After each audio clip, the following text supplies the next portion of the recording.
School love story. कहते हैं जोड़ियां ऊपर वाला बनाता है, पर कभी कभी हमारे जीवन में कुछ ऐसा घटित हो जाता है जो हमें मालूम नहीं होता। हमारे जीवन में बहुत से बदलाव होते हैं और सब नियति का खेल होता है। मुझे आज भी याद है, मैं कुछ 15 साल की रही होंगी। उस वक्त 9वीं कक्षा में मेरा दाखिला हुआ था। दरअसल मेरे गांव में जो स्कूल है वो 8वीं कक्षा तक ही है, तो मेरे लिए वो बिल्कुल नया और अलग था। अनजान लोग थे। मेरी बस एक दोस्त थी जो मेरे साथ स्कूल जाती थी। मैं बिल्कुल शांत स्वभाव की थी, ज़्यादा किसी से बात नहीं करती, ज़रूरत पड़ने पे ही किसी से बोलती। वहाँ नए शिक्षक थे, नए क्लासरूम और सब कुछ नया ही था मेरे लिए। मेरे ज़्यादा दोस्त नहीं बने थे। मैं पेंटिंग्स बनाया करती थी और खाली समय में उसी में लगी रहती थी। धीरे धीरे कुछ लड़कियां मेरी दोस्त बनने लगीं और मेरा मन भी लगने लगा। जब टीचर क्लास में आए, उनके साथ एक लड़का था। मैं उसे बस देख रही थी एकटक।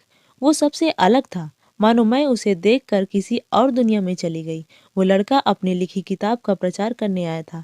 उसने सारे बेंच में एक एक किताब सबको पढ़ने के लिए दिया। वो बहुत कम उम्र में ही किताब लिखना शुरू कर दिया था और इसलिए वो यहाँ किताबों का प्रचार करने आया था। जब उसकी बहुत प्रशंसा कर रहे थे, पर मैं तो उसे बस एकटक निहारे जा रही थी।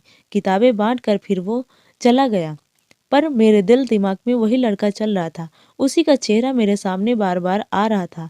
मैं ना चाह के भूल नहीं पा रही थी।